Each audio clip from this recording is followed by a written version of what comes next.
might notice that the little white one doesn't have a name appearing, and that's because I've been calling her Bimini. That's kind of what her name was going to be, but I am not feeling 100% sure, so that's open for discussion. So into the introduction, I think it's important to note my girls, Fern and Willow, were living in a 2x5 CNC cage. That's plenty of room for 3 of them. I just did not want them to feel at all at home, so I decided to put Bim, I'll just go with the baby's name being Bimini for now, put Bim in with them once we were moved out to the art studio. So first we took the CNC. I have 2 sets of CNCs, and it's 14 pieces altogether. We took the 2 of them and made just this big barrier all around the art studio floor so that there is no way they could get hurt or run away. We put down a sheet just so you make it easy cleanup and piled a shit ton of hay in the middle. I mean, just so much hay, it was insane. Then we had veggies. I mean, let's see.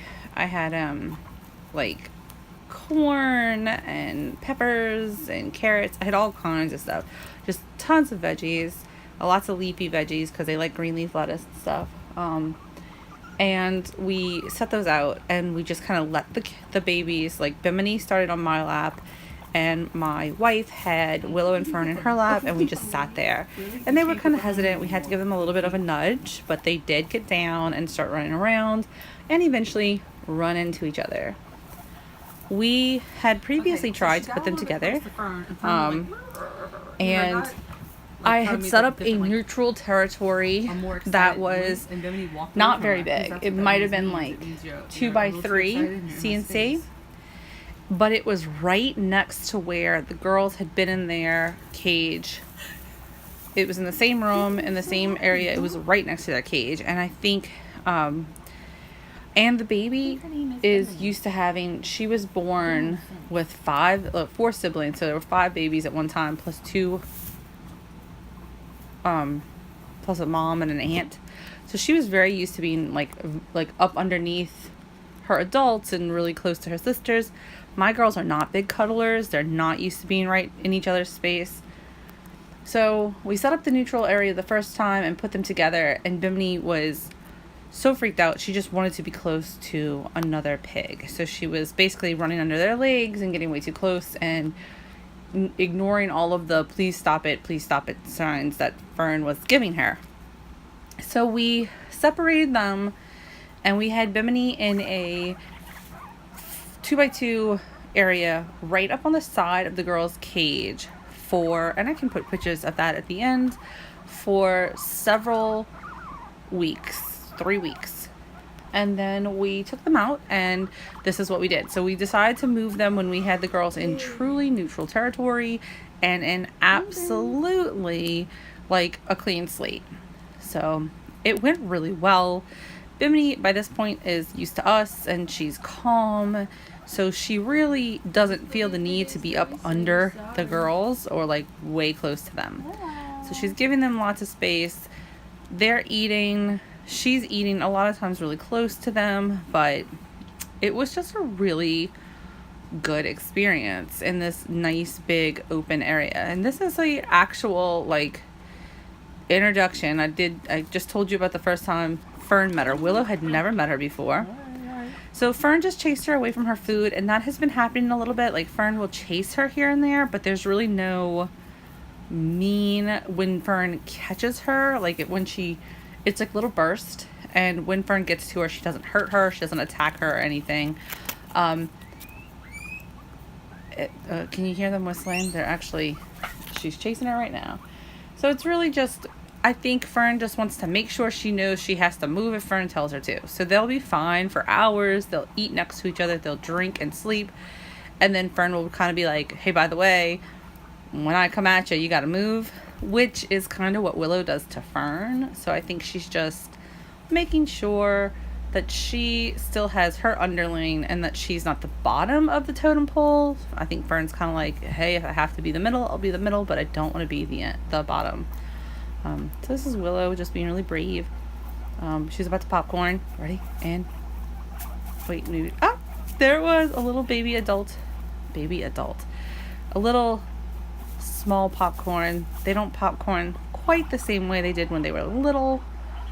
A couple months younger, they popcorned a little bit more, but you know, it is what it is.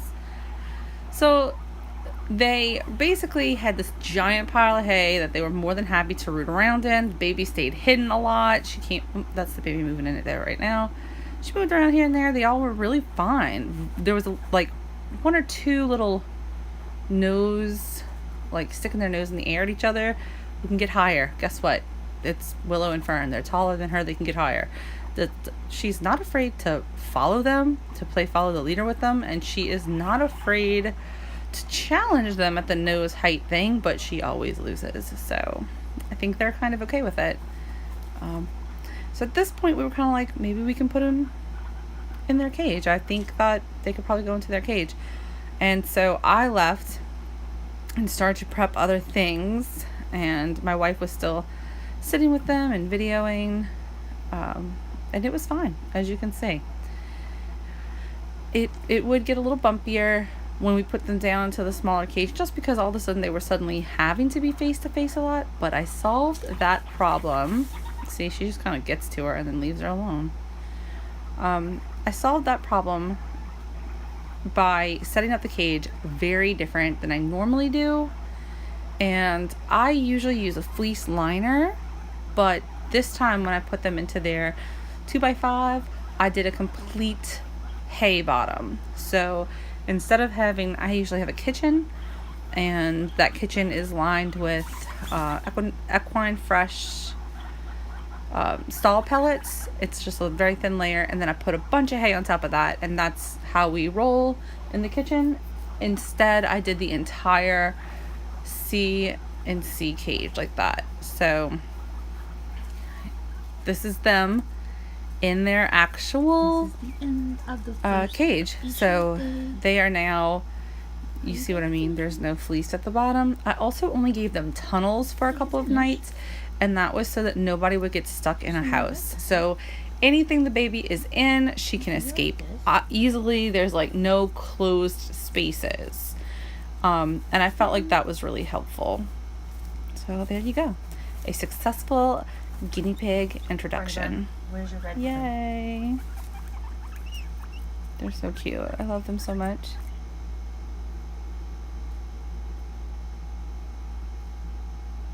You can follow them on Instagram.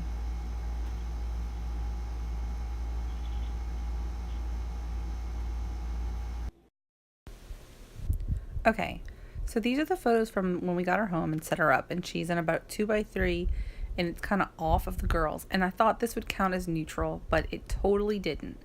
And this is her just ignoring all of Fern. Fern is like chattering and squealing and trying to get away, and finally she bit her, and she did bite her. She drew blood. A lot of people say you can't introduce them after you draw blood.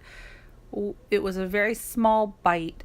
We put them like this next to each other. The baby was up against them in a 1x3 for a couple weeks, and then in a 2x2, but she always had a shared wall, and so they kind of had gotten to know each other and see each other, and I felt like that was good enough. They were very calm. The baby had calmed down, and so we went ahead and did the second introduction, and it has gone amazing. But I did want to show you guys how it had been set up. That cage that you see right there, the 2x5 that the two girls are in the back, that is the size of their cage now. But like I said, I was doing all hay. I do plan on switching them to a fleece and kitchen area, actually probably tomorrow. So that's what they'll be in.